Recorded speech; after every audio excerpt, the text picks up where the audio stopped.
दीप प्रकाश का द्योतक है और प्रकाश ज्ञान का परमात्मा से हमें संपूर्ण ज्ञान मिले, इसीलिए दीप प्रज्वलन करने की परंपरा है। कोई भी पूजा हो या किसी समारोह का शुभारंभ, समस्त शुभ कार्यों का आरंभ दीप प्रज्वलन से होता है। जिस प्रकार दीप की ज्योति हमेशा ऊपर की ओर उठी रहती है, उसी प्रकार मानव की वृत्ति भी सदा ऊपर ही उठे। यही दीप प्रज्वलन का अर्थ है।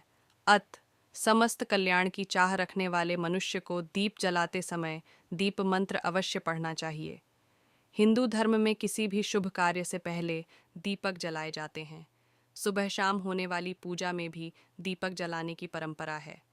वास्तुशास्त्र में दीपक जलाने व उसे रखने के संबंध में कई नियम बताए गए हैं। दीपक की लौ की दिशा किस ओर होनी चाहिए, इस संबंध में वास्तुशास्त्र में पर्याप्त जानकारी मिलती है।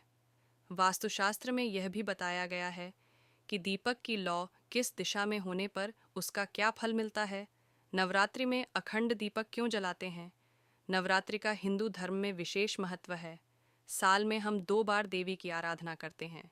नवरात्रि के दौरान माता रानी को प्रसन्न करने के लिए श्रद्धालु कलश स्थापना, अंखड़ ज्योति माता की चौकी आदि तरह के पूजन अर्चन करते हैं। नवरात्रि के 9 दिन हम घर पर कलश स्थापना और अखंड ज्योत जलाते हैं। अखंड ज्योति पूरे 9 दिन तक बिना बुझे जलाने का प्रावधान है। अखंड ज्योति जलाने के बाद आप उसे अकेला नहीं छोड़ सकते हैं, और अगर ये ज्योति बुझ जाए तो अपशगुन होता है। नवरात्रि में अखंड ज्योति, नवरात्रि में 9 दिनों तक देवी माँ को प्रसन्न करने और मनवांछित फल पाने के लिए गाय के देशी घी से अखंड ज्योति प्रज्वलित की जाती है। लेकिन अगर गाय का घी नहीं है तो अन्य घी से भी आप माता के सामने अखंड ज्योति जला सकते हैं। नवरात्रि के दौरान 9 दिन तक दीपक को जलाए रखना अखंड ज्योति कहलाता है। मान्यता है कि नवरात्रि में दीपक जलाए रखने से घर परिवार में सुख शांति बनी रहती है और सभी कार्य सिद्ध हो जाते हैं। इसलिए नवरात्रि के पहले दिन संकल्प करते हुए अखंड दीपक को जलाना चाहिए और नियमानुसार उसका संरक्षण करना चाहिए। अखंड ज्योति जलाने की विधि।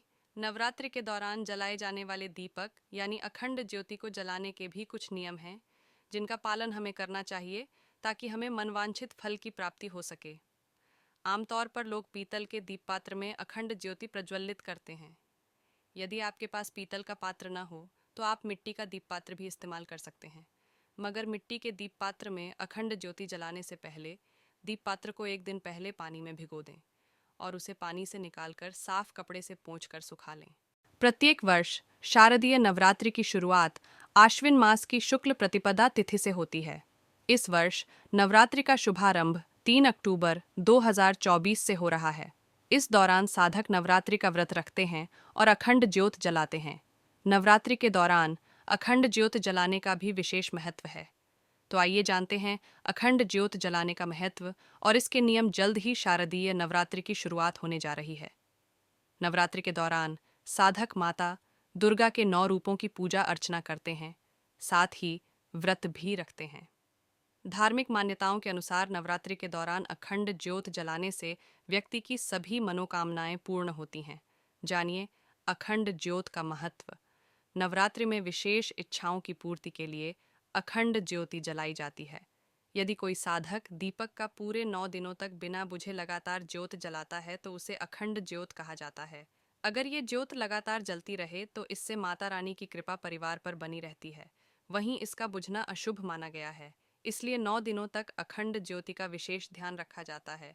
जो लोग शारदीय नवरात्रि का व्रत रखते हैं वह प्रतिपदा तिथि से लेकर दशमी तिथि तक अखंड ज्योत अवश्य जलाते हैं। ऐसा करने से मां दुर्गा अपने भक्त पर दया दृष्टि बनाए रखती हैं और साधक को सुख समृद्धि का आशीर्वाद देती हैं। अखंड ज्योत के नियम। ज्योति को प्रज्वलित करते समय ये मंत्र बोलना चाहिए। शुभम करोति कल्याणम आरोग्यम धन संपदाम शत्रु बुद्धि विनाशाय दीपम ज्योति नमोस्तुते।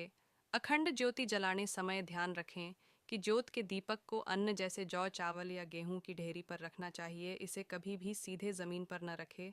घी से जलाई अखंड ज्योति को दाईं ओर रखना चाहिए। वहीं तेल से जलाई अखंड ज्योति को बाईं ओर रखना शुभ माना गया है। ज्योत को घर में अकेला छोड़ना शुभ नहीं माना जाता। ऐसे में कभी भी घर में अखंड ज्योत जलाकर घर को अकेला नहीं छोड़ें और न ही घर में ताला लगाएं। अखंड ज्योत जलाने के लिए इस्तेमाल हुए दीपक या टूटे हुए दीपक का इस्तेमाल नहीं करना चाहिए। 9 दिन पूरे होने के ज्योति को स्वाभाविक रूप से बुझने देना चाहिए। ज्योत को बुझने से ऐसे बचाएं। धार्मिक मान्यताओं के अनुसार ज्योति जलने के बाद अगर बुझ जाए तो इसे अशुभ माना जाता है।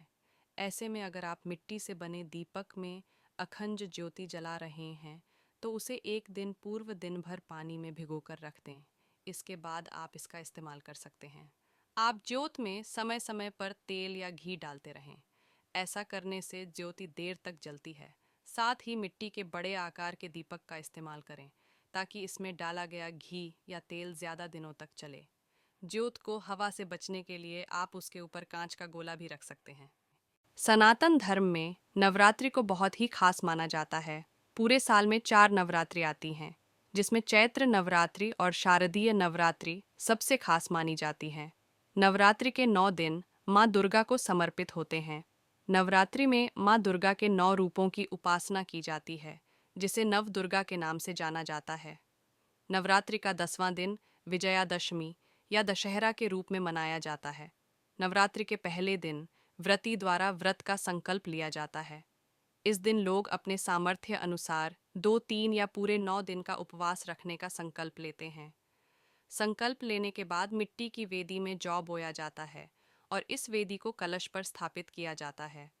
हिंदू धर्म में किसी भी मांगलिक काम से पहले भगवान गणेश की पूजा का विधान बताया गया है और कलश को भगवान गणेश का रूप माना जाता है, इसलिए इस परंपरा का निर्वाह किया जाता है। कलश को गंगा जल से साफ की गई जगह पर रख दें।